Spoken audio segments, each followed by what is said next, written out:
मित्रांनो, ठरलं तर मग या मालिकेच्या आजच्या भागामध्ये प्रिया नाटकी करत आता लगेचच हात जोडते आणि म्हणते की देवा, माझ्या सर्व माणसांना अगदी सुखी ठेव, आनंदात ठेव. या एका केसमुळे माझं घर असं उद्ध्वस्त होऊ देऊ नकोस. तेव्हा अर्जुन आणि सायली जरा रागातच तिच्याकडे पाहतात. मग त्यानंतर ती अश्विनला म्हणते, चल अश्विन, मी ना तुला बँडेज लावून देते. अश्विन लगेचच उठतो. तर प्रिया आता त्याला पकडते आणि म्हणते की चल रूममध्ये. मग आता पूर्णाजी सुद्धा म्हणतात, काळजी घे ग त्याची आणि व्यवस्थित हाताला बँडेज लाव. त्यावेळी कल्पनासुद्धा काळजीनेच विचारते, बाळा तुझं काही दुखतंय का रे अंग वगैरे. मग आता तो म्हणतो, हो दुखतंय थोडं. ही कल्पना आणि पूर्ण आजी सुद्धा त्याच्याबरोबर रूममध्ये जातात. इकडे आता अर्जुन आणि सायली दोघेही एकमेकांकडे पाहतात. मग अर्जुन जरा चिडलेला असतो आणि म्हणतो की आज जे झालं ना, दिसतंय तेवढं सरळ नाहीये. कारण जिथे अश्विन आणि तन्वी थांबले होते तिथेच महिपत नेमका कसा पोहोचला आणि हा योगायोग नक्कीच नाहीये. तेव्हा सायली म्हणते, मला सुद्धा असं वाटतंय की महिपतने हे ना मुद्दाम केलंय. जरा अश्विन भाऊजींची काळजी वाटतीये. तेव्हा अर्जुन रागातच म्हणतो, अश्विनच्या अंगाला जरा थोडा तरी स्क्रॅच आला ना तरीही मी महिपतचं अख्खं घर जाळून टाकेन, असं तो चिडूनच म्हणतो. पहिली आता त्याला शांत करत म्हणते की चिडू नका आणि घरात कुणाबरोबरही याविषयी बोलू नका, तर प्रकरण आणखी चिघळेल. त्यामुळे तुम्ही वर जा, मी लगेचच येते. अर्जुन लगेचच तेथून रूममध्ये जातो. तर कल्पना तितक्यात तेथे येते आणि सायलीला विचारते, काय ग, आज माझा मूड ठीक करण्यासाठी माझ्याबरोबर जेवली काय, मला कॉफी पाजली काय. अगं पण तुला कळत नाही का, माझा मूड ना फक्त तुझ्यामुळे जातोय. तुझ्यामुळेच ही केस या घरात आलीये आणि यासाठी मी तुला कधी म्हणजे कधीच माफ करणार नाही. त्यावरती सायली म्हणते, आई अहो पण. तर कल्पना हाताचा इशारा करून तिला गप्प करते, काहीच बोलू देत नाही. कल्पना आता चिडली या विचाराने सायलीच्या डोळ्यात चटकन पाणी येतं. तेव्हा ती म्हणते की आई, तुमचा मूड माझ्यामुळे जातोय ना, घरातलं वातावरण माझ्यामुळे खराब होतंय ना, मग या घरातील माणसांच्या चेहऱ्यावर हसू आणण्याची जबाबदारी सुद्धा माझीच असेल. इकडे अर्जुन खूप चिडलेला असतो. तेव्हा आता तो लगेचच रूममध्ये जाऊन फोन काढून कुणाला तरी कॉल करतो. तेव्हा सायली तेथे विचारते, हो काय करताय तुम्ही, कुणाला फोन करताय, तुम्ही चिडलेले आहात, नका करू कुणाला कॉल.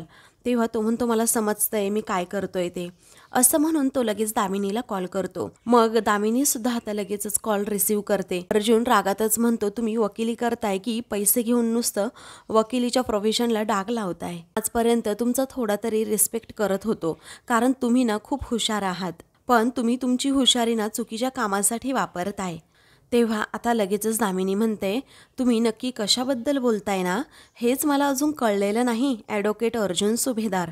त्यावेळी आता अर्जुन रागातच म्हणतो, असं वागू नका की तुम्हाला काहीच माहीत नाहीये. अहो तुमचा तो क्लायंट महिपत शिकरे तुमच्या सांगण्यावरच सगळं काही करत असेल ना, कारण त्याने आज माझ्या भावाला फिजिकली इंज्युअर्ड करण्याचा प्रयत्न केलाय. स्वतःच्या गाडीने अश्विनला डॅश केलंय त्याने. तुम्ही काय मला घाबरवण्याचा प्रयत्न करताय.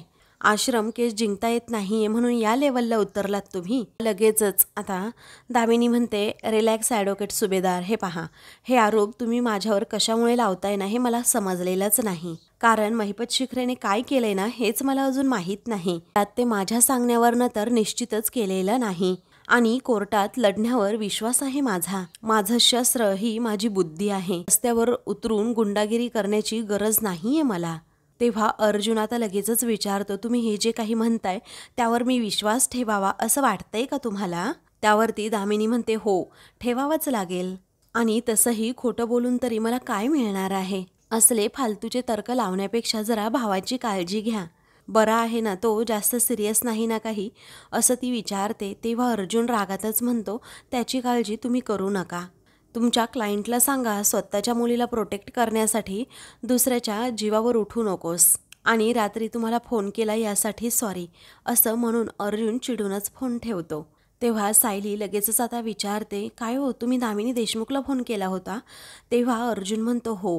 बोलण्यावरून तर हे समजतंय की महिपतने जे काही केलं त्याबद्दल तिला काही माहीत नाही. तेव्हा सायली त्याला शांतपणे बसायला सांगते. अगदी शांतपणेच त्याला म्हणते की मग माझ्याशी बोला. हे पहा, रागाच्या भरात कोणतीही चूक घडायला नको आपल्या हातून, कारण रागाच्या भरामध्ये तुम्ही दामिनी देशमुखला फोन करताय, हे स्वतः नुकसान करून घेताय तुम्ही, असं वाटत नाही का तुम्हाला. अश्विन भाऊजींच्या काळजीपोटी तुम्हाला राग येणं हे मला मान्य आहे, पण आता सध्या तो आवरणं हेच तुमचं धोरण असायला हवं.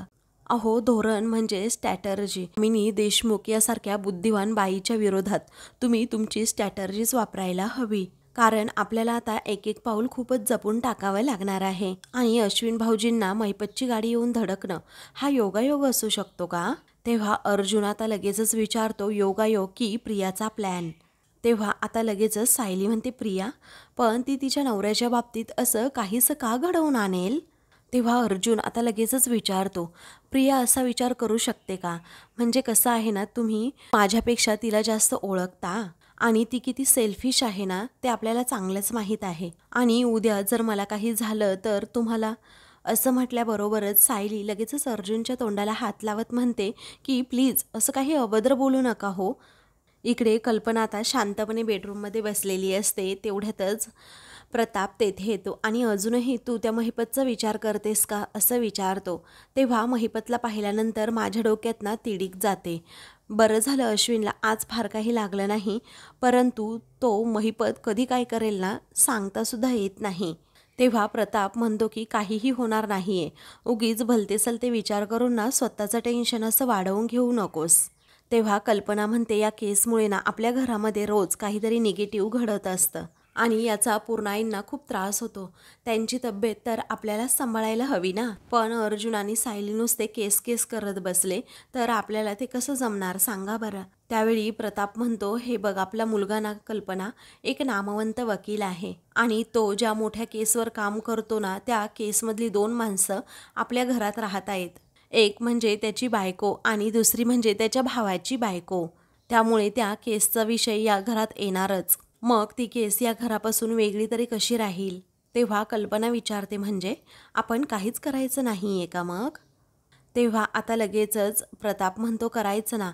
अर्जुनचं काम आणि घर यामध्ये आपण समतोल राखायचा. अर्जुन सायलीचा हात हातात घेतो आणि म्हणतो, मी असं बोललेलं सुद्धा तुम्हाला अजिबात चालत नाही. मग प्रिया अश्विनच्या बाबतीत असं काही करू शकते हे तुम्हाला सुद्धा माहीत आहे. आपल्याला महिपत व दामिनीपेक्षा ना प्रियापासून जास्तीत जास्त सावध राहायला हवं. तेव्हा सायली म्हणते, हो बरोबर आहे आणि हे पटतंय मला. पण तुम्ही ना आता जास्त विचार करू नका. तुम्ही जरा शांत व्हा, मी तुमच्यासाठी पाणी घेऊन येते. ती रूमबाहेर पाणी आणण्यासाठी जाते. तर दुसरीकडे प्रताप कल्पनाला सांगतो की मी सांगतो अर्जुनला की तू या केसमध्ये जास्त तन्वीला इन्व्हॉल्व करून घेऊ नकोस म्हणून. आणि तू सुद्धा त्या तन्वीला सांग जरा की छोट्या छोट्या गोष्टीवरनं ना उगीच असा भडका उडवू देऊ नकोस. तेव्हा कल्पना विचारते, काय म्हणजे शेवटी चूक तन्वीचीच का? त्यावेळी आता प्रताप म्हणतो की अगं मी असं म्हटलोय का? छोट्या छोट्या गोष्टीवरनं पॅनिक होऊ नकोस. तू अशी नव्हतीस. त्यावेळी कल्पना म्हणते, मग काय करू मी? आपलं घर असं पूर्वीसारखं हसतं खेळतं का नाही? मग तेवढ्यातच सायली आता रूमजवळून जात असते आणि त्या दोघांचं बोलणं ऐकू लागते. त्यानंतर कल्पना म्हणते, आता सध्या माझा खूप ताण वाढलाय ना, त्यामुळे खूप चिडचिड होते आणि आपलं घर पूर्वीसारखं असं सुखी कधी होईल हो? तेव्हा सायली इकडे हे सगळं बोलणं ऐकून मनात विचार करते, सगळं काही तुमच्या मनासारखंच होईल. कुटुंब पुन्हा एकदा हसतं खेळतं होईलच. असं म्हणून ती पुन्हा माघारी रूममध्ये जाते. पाणी घेऊन येत नाही. तेव्हा आल्या आल्या ती लगेचच मोबाईल हातात घेते. तेव्हा अर्जुन आता तिच्याकडे पाहतच राहतो आणि विचारतो, तुम्ही पाणी घ्यायला गेला होतात ना आणि मग फोन कुणाला करताय? मग आता सायली विचारते, काय हो तुम्ही मगाशी सांगितलं होतं का कुणाला फोन करताय ते? मग आता मलाही विचारायचं नाही. आता चला आवरून घ्या बरं. मग अर्जुन ओके असं म्हणतो ना आवरायला जातो. तर आता सायलीने प्रतिमाला फोन केलेला असतो. प्रतिमा रूममध्ये असते आणि सायलीचा आलेला कॉल पाहत लगेचच रिसीव करत तिला विचारते, बोल ना गं सायली, इतक्या रात्री फोन केला, घरी सगळं ठीक आहे ना? त्यावरती सायली म्हणते, प्रतिमा आत्या, अहो तसं वरवर बघायला गेलं तर सगळं काही ठीक आहे, पण घरात ना सगळ्यांवर खूपच ताण आहे. असं पूर्वीसारखं वातावरण होतच नाही हो घरामध्ये. आणि आता पुन्हा सर्वांच्या चेहऱ्यावर हसू एकच व्यक्ती आणू शकते. प्रतिमा विचारते, कोण बाळा? मग आता सायली म्हणते, तुम्हीच प्रतिमा आत्या. अहो तुम्हाला भेटून ना सगळ्यांना खरंच खूप आनंद होतो. लगेचच प्रतिमा हसते आणि म्हणते, अगं मग उद्या सगळेजण इथेच या ना, जरा जेवायलाच येता का तुम्ही? त्यावेळी सायली म्हणते, त्यापेक्षा तुम्हीच आणि रविराज काका जर इथे आले तर? म्हणजे मला घरात सर्वांना सरप्राईज देता येईल. त्यात उद्या अक्षय तृतीया सुद्धा आहे ना. आपण सणाला नेहमी एकत्र असतो ना प्रतिमा आत्या. तुम्ही इथे आलात तर खरंच आपण अक्षय तृतीया एकत्र साजरी करूया. तेव्हा प्रतिमा विचारते, असं म्हणतेस बाळा? मग सायली म्हणते, हो, उद्या 3:30 मुहूर्तांपैकी एक मुहूर्त आहे. एखाद्या नवीन गोष्टीची सुरुवात करायला, सगळ्यांच्या चेहऱ्यावर हसू आणायला उद्यापेक्षा चांगला दिवस असू शकतच नाही. प्रतिमा म्हणते, बरं ठीक आहे, होऊ दे तुझ्या मनासारखं. तेव्हा सायली म्हणते, ठीक आहे, मग मी उद्या ना छानसं असा बेत करते. उद्या छान गप्पा होतील, त्याचबरोबर जुन्या आठवणी निघतील आणि पूर्ण आजी आई बाबा रमतील त्यामध्ये. त्यावेळी प्रतिमा म्हणते, तू सगळ्यांसाठी किती धडपडत असतेस ग. मग आता सायली म्हणते, प्रतिमा आत्या, तुम्ही कोणाला कळू देऊ नका हा प्लॅन मी केलाय म्हणून, नाही तर उगीच सगळे नाराज होतील. तेव्हा प्रतिमा म्हणते, ठीक आहे, तू काळजी करू नकोस, आपण भेटूयात. तेव्हा आता फोन ठेवल्यानंतर लगेचच रविराज विचारतो, काय काय म्हणते काय सायली? त्यावेळी प्रतिमा म्हणते, नाही हो, विशेष असं काही नाही. मग रविराज विचारतो, नक्की ना? तेव्हा प्रतिमा म्हणते, हो, असं म्हणून ती गालातच हसते. तर दुसऱ्या दिवशी अक्षय तृतीया असल्यामुळे सायली लगेचच सकाळी उठून स्वतःचा आवरते आणि लगेचच स्वयंपाकाला लागते. तेव्हा आता विमल लगेचच किचनमध्ये येत तिला विचारते, सायलीताई, अहो रोजच्यापेक्षा आज तर तुम्ही लवकरात लवकर कामाला लागलात, आज काही खास आहे का? त्यावेळी सायली म्हणते, विमलताई, अहो आज अक्षय तृतीया नाही का? आता विमल म्हणते, हो, पण आजच्या सणाला पूजा वगैरे काही नसते ना, मग एवढ्या कसल्या तयारीला लागला आहात? तेव्हा सायली म्हणते, विमलताई, अहो घरातील वातावरण जरा बिघडलेलं आहे ना, म्हटलं की सणाच्या निमित्ताने जरा वेगवेगळ्या गोष्टी करूयात, म्हणजे सर्वांना सुद्धा जरा बरं वाटेल. तेव्हा लगेचच विमल म्हणते, अच्छा, म्हणजे तन्वीताई रोज घरातील वातावरण खराब करतात आणि तुम्ही ते सुधरवात, हे बरोबर आहे ना? पण सायलीताई, हे असं कधीपर्यंत चालणार आहे? अहो तन्वीताईंना सुद्धा घरच्यांसाठी काहीतरी करू द्यात की. त्यावरती सायली हसतच म्हणते, विमलताई, आता हे सगळं बोलत बसायला आपल्याकडे वेळ नाही आहे हां. अहो अश्विन भाऊजींना आवडतो म्हणून पुलाव करायचा आहे, यांच्यासाठी आमरस पुरी, बाबांना आवडते तशी कढी बनवायची आहे, त्याचबरोबर आईंना आवडते तशी बीटाची कोशिंबीर, आणि आज गव्हाची लापशी सुद्धा बनवायची आहे. तेव्हा विमल विचारते, काय गव्हाची लापशी? पण तुम्ही या घरात आल्यापासून नाही बनवली कधी? त्यावेळी सायली म्हणते की आज गव्हाची लापशी ना मला बनवावीशी वाटली आहे. मग आता हे बाकीचे सगळे पदार्थ आहेत सर्वांच्या आवडीचे, पण गव्हाची लापशी आजपर्यंत घरात बनवलेली नाही असं विमल म्हणते. तेव्हा सायली म्हणते, पण मला बनवावीशी वाटली आहे. तर विमल म्हणते, ठीक आहे, बरं चला मला पटकन गुळ किसून द्या बरं. त्यावेळी आता विमल लगेचच कामाला लागते. दुसरीकडे प्रतिमाला कोणती साडी नेसावी हेच कळत नाही. साडी छान दिसेल की दुसरी, हाच तिला प्रश्न पडलेला असतो आणि मग त्यातीलच एक साडी ती निवडते. दागिने सुद्धा तिने बाहेर काढून ठेवलेले असतात.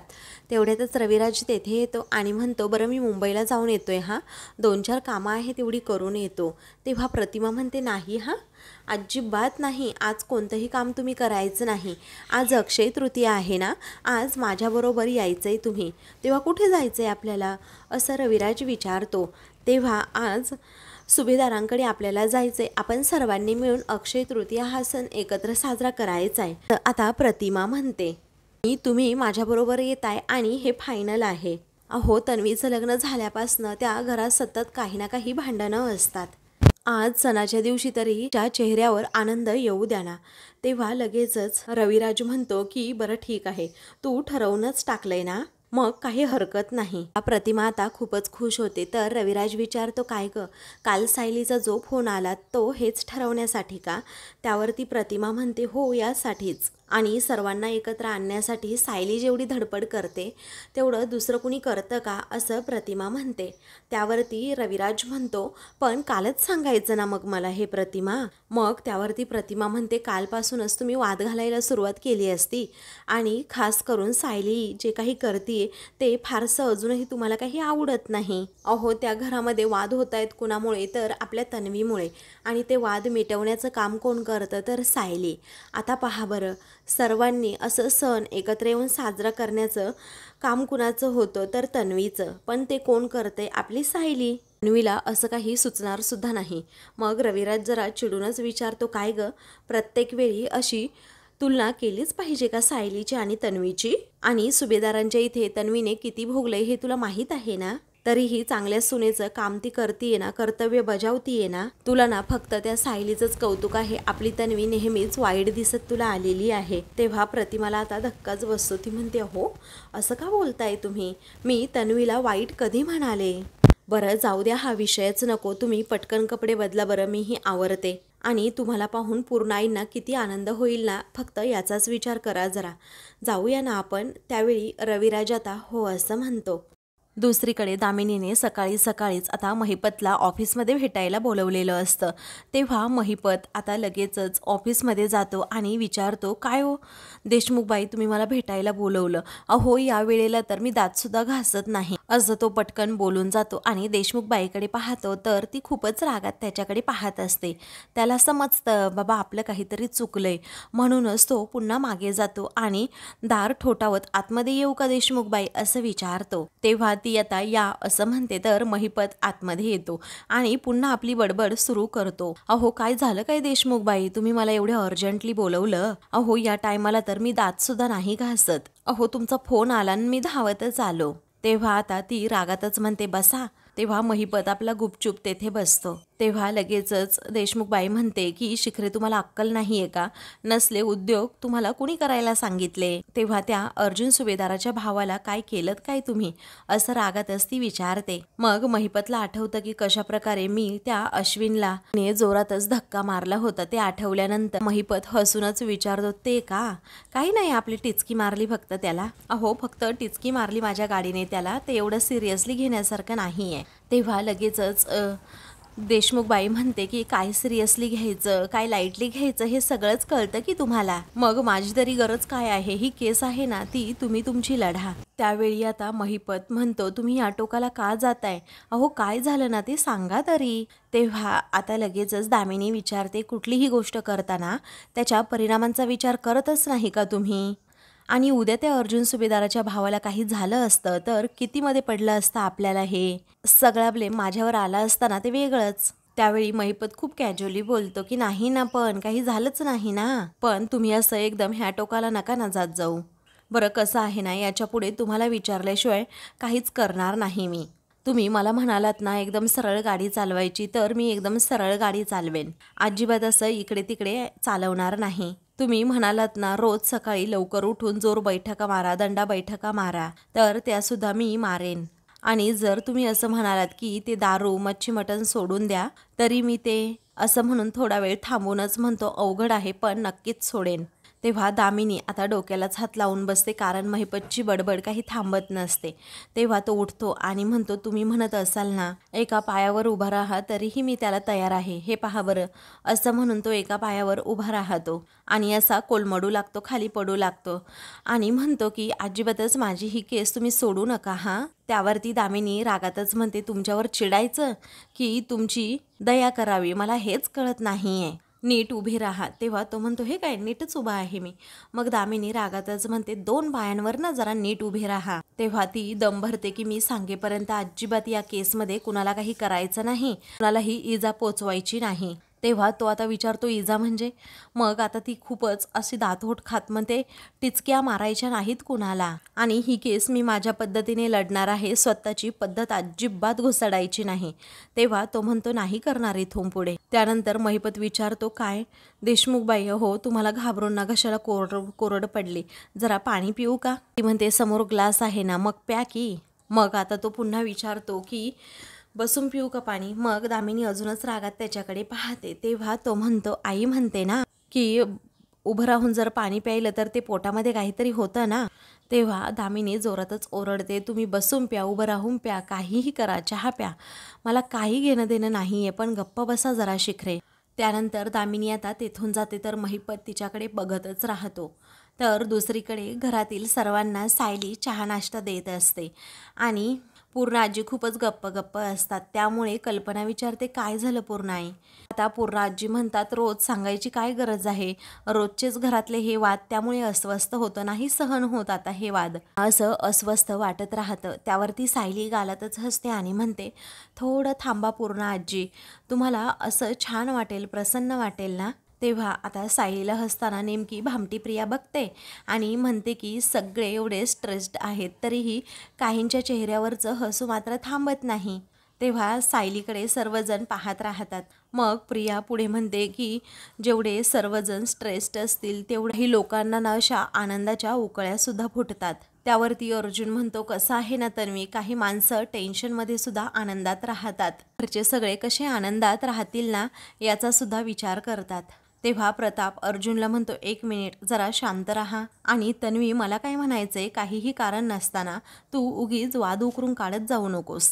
सगळे शांतपणे बसलेत ना, मग का बोलतेस तू? तेव्हा सर्वजण आता प्रियाकडे पाहू लागतात आणि प्रतापकडे सुद्धा, कारण प्रियाला बरोबर प्रतापने आता झापलेलं असतं. तेव्हा प्रिया म्हणते, सॉरी बाबा, पण मी जेवढं असं म्हणून आता ती थांबते आणि मागे पाहते, कारण रविराज आणि प्रतिमा तिथे आलेले असतात. ते दोघेही आता मोठ्यानेच गुड मॉर्निंग असं म्हणतात. तेव्हा आता प्रतिमा आणि रविराजला आलेलं पाहून सर्वांनाच खूप आनंद होतो. तेव्हा पूर्णाजी म्हणतात, अरे वा, या या. तेव्हा पूर्णाजी लगेचच उठू लागतात. ते पाहून आता लगेचच रविराज म्हणतो, पूर्णा आई तुम्ही बसा ना, प्लीज बसा. प्रिया लगेचच विचारते, आई बाबा तुम्ही, असं म्हणून ती रविराजला मिठी मारते. पूर्णाजी म्हणतात, मी ना तुम्हा दोघांना आता फोन करण्याचा विचारच करत होते. म्हटलं की अक्षय तृतीयेच्या शुभेच्छा द्याव्यात. तेव्हा लगेचच प्रतिमा म्हणते, हे पहा तुम्ही आमची आठवण, मी लगेचच इकडे निघून सुद्धा आलो. तेव्हा सर्वजण खूपच खुश होतात. तेव्हा लगेचच आता अर्जुन म्हणतो, ये ना सिनियर, बस इथे. तेव्हा रविराज आता अर्जुन जवळ बसतो. त्यानंतर पूर्णाजी म्हणतात, खुर्ची आण ग विमल. मग आता विमल लगेचच प्रतिमासाठी खुर्ची घेऊन येते. आता रविराज सर्वांना सांगतो की आजची ही धावती भेट नाही आहे हा पूर्ण आहे. आज ना आम्ही दिवसभर थांबणार आहोत आणि हक्काने जेवण करून सुद्धा जाणार आहोत आणि दिवसभर खाऊ पिऊ मस्त गप्पा मारू. तेव्हा आता मी सुद्धा फॅक्टरीत कळवून टाकतो की आज मी येणार नाही असं प्रताप म्हणतो. त्यावेळी आता सर्वांनाच आनंद होतो. मग अर्जुन सुद्धा म्हणतो, मी सुद्धा आज ब्रेकच घेईल आणि दिवसभर आपण टाइमपास करू. तेव्हा कल्पनासुद्धा आता खूपच खुश होते आणि म्हणते, आज सणाचा दिवस आणि त्याचबरोबर आज आपण सगळेजण घरी आहोत. मला ना खूप म्हणजे खूप आनंद झालाय आणि ही आयडिया नक्कीच प्रतिमाची असणार आहे असं कल्पना म्हणते. तेव्हा रविराज एकदमच शांत होतो. तर आता प्रतिमा ही लगेचच गप्प होत रविराजकडे पाहते आणि त्यानंतर सायलीकडे पाहत मनात विचार करते, बाळा सायली तुझ्या मनासारखं झालं ना, बघ सगळ्यांच्या चेहऱ्यावर कसं हसू आलं. सायली सुद्धा गालातल्या गालात हसत प्रतिमाकडे पाहत मनातच म्हणते की सर्वांच्या चेहऱ्यावरचं हसू ही तर माझी मिळकत आहे आणि हे माझं वैभव आहे. मग आता प्रतिमा मनातच विचार करते, हे वैभव तू तुझ्या मेहनतीने कमवले बाळा आणि प्रत्येक घराला तुझ्यासारखी अशी जीव लावणारी सून मिळायला हवी. तेव्हा सायली विचार करते, प्रत्येक सुनेला माझ्यासारखं सासर मिळायला हवं. मग जीव लावणं अजिबातच फारसं कठीण जात नाही. त्यानंतर प्रिया लगेचच आता म्हणते, आई मी तुझ्यासाठी कॉफी आणू. तेव्हा प्रतिमा काहीच बोलत नाही. तर सायली म्हणते, अगं प्रिया, प्रतिमा त्या कॉफी नाही तर चहा पितात आणि रविराज काका आहे ना बिना साखरेची कॉफी घेतात. मी घेऊन येते हा दोघांसाठी लगेचच, असं आता सायली म्हणते. तेव्हा प्रताप म्हणतो, आज ना मला खरंच खूप मस्त वाटतंय, छान वाटतंय. आज खूप दिवसानंतर असा पिकनिक सारखा दिवस जाणार आहे. तेव्हा प्रतिमा म्हणते, अश्विन आज तू कुठेही जायचं नाही आहे हा.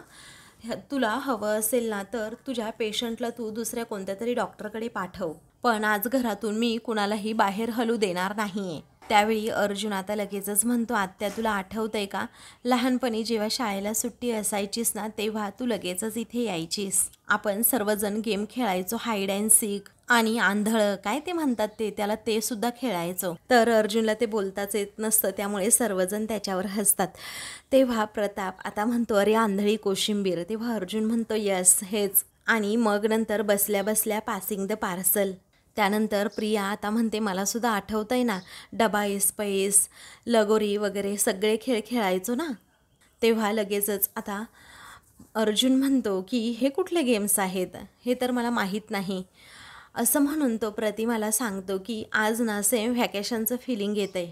प्रतिमा म्हणते, मोठ्या माणसांनाही आज हक्काची सुट्टी मिळाली, त्यांनीही जरा विश्रांती घ्यावी आणि त्यांनीही कुठेतरी मन रमवण्याची गरज असतेच की. तेव्हा आता लगेचच पूर्ण आजी म्हणतात, सगळ्यांच्या चेहऱ्यावर हसू कसं आणायचं ना, हे फक्त माझ्या लेकीला माहीत आहे. बघ बरं प्रतिमा, तू आजचा दिवस असा करायचा ठरवलास आणि सगळे किती खुश आहेत बघ बरं.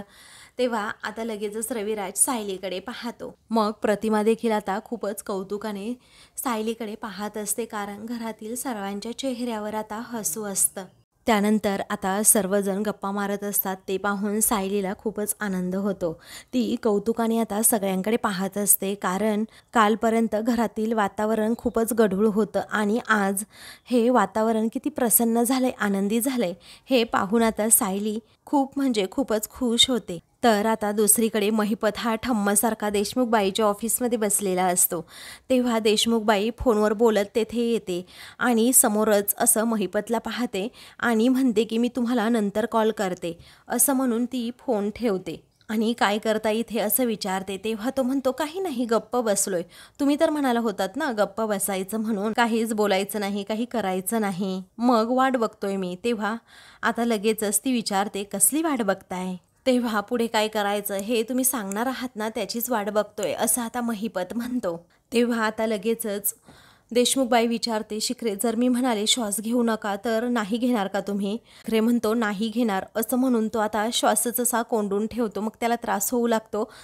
तेव्हा देशमुखबाई हसतच म्हणते, सोडा हो शिखरे हे सगळं, नसती पापना माझ्या डोक्यावर नको आहेत आता यापुढे. आता इथून जरा निघायचं आणि निघण्या अगोदर कोणती प्रिया मधुकर की कोण आहे ना, तिला मला भेटायचंय.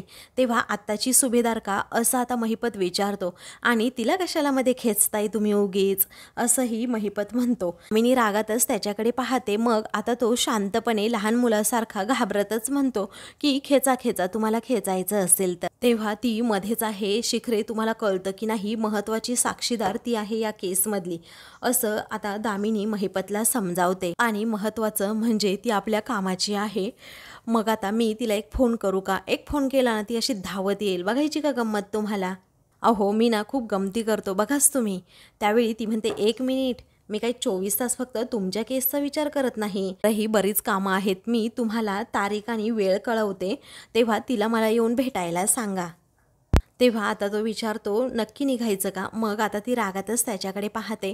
तो हसतो आणि म्हणतो, निघायचंय निघायचंय, तुम्ही म्हणालात ना, मग मी निघणारच आहे, गुड बाय. तर दुसरीकडे अश्विनच्या लहानपणीच्या आठवणी प्रताप सांगत असतो. तेव्हा सर्वजण खूप हसत असतात. त्यावेळी पुढे काय झालं, पुढे काय झालं, असं प्रिया हसतच विचारत असते. तेव्हा प्रताप गमती जमती सांगतो. अश्विनला जरा लाजल्यासारखं म्हणतो, डॅडा बस की आता, बायकोसमोर किती माझी लाज काढताय. त्यावेळी रविराज म्हणतो, असू दे रे, असू दे. मग आता तेथे सायली एकटीच काम करत असते. ते पाहून आता प्रतिमा लगेचच विचारते, बाळा सायली, तू एकटीच काम करते मगापासनं, मी करू का तुला मदत? सायली म्हणते, नको प्रतिमा आत्या, मी कुठे एकटी आहे, विमलताई आहेत की माझ्याबरोबर. मग प्रिया लगेचच रागात सायलीकडे पाहते. त्यावरती प्रतिमा म्हणते, अगं या घरात 2 सुना आहेत ना, मग दोघींनी मदत करायला हवी. त्यावरती प्रिया रागातच म्हणते, आई मी जाणारच होते हा मदत करायला, पण सायलीला कसं आहे ना, सगळं स्वतःच्या स्वतः करायचं असतं, म्हणूनच तिने येऊ दिलं नाही मला. आणि आई, या अगोदर जेव्हा सायलीने किचनचा ताबा घेतला ना, त्या अगोदर सगळी कामं मीच करत होते. तेव्हा सर्वजण प्रियाकडे आता पाहू लागतात. मित्रांनो, पुढील भागामध्ये सायली म्हणते, आता आपण नवरा बायको ना जोडीचा खेळ खेळूयात. कल्पना म्हणते, त्यासाठी ना जोडी करेक्ट असावी लागते. मग आता प्रिया म्हणते, यांच्यासारख्यांना काय कळणार आहे आई? तेव्हा सायली म्हणते, जोडी, नातं प्रेम आणि विश्वासावर टिकून असतं. आता हे आणि मी, आम्ही दोघेही एकमेकांना किती एकमेकांसाठी अनुरूप आहोत हे मी अक्षय तृतीयेच्या दिवशी सर्वांना सिद्ध करून दाखवेल. तेव्हा तयार आहात का, असं ती विचारते. तेव्हा सर्वजण तिच्याकडे पाहतच राहतात. अशाच मालिकेंचे पुढील भाग पाहण्यासाठी चॅनलला सबस्क्राईब करा.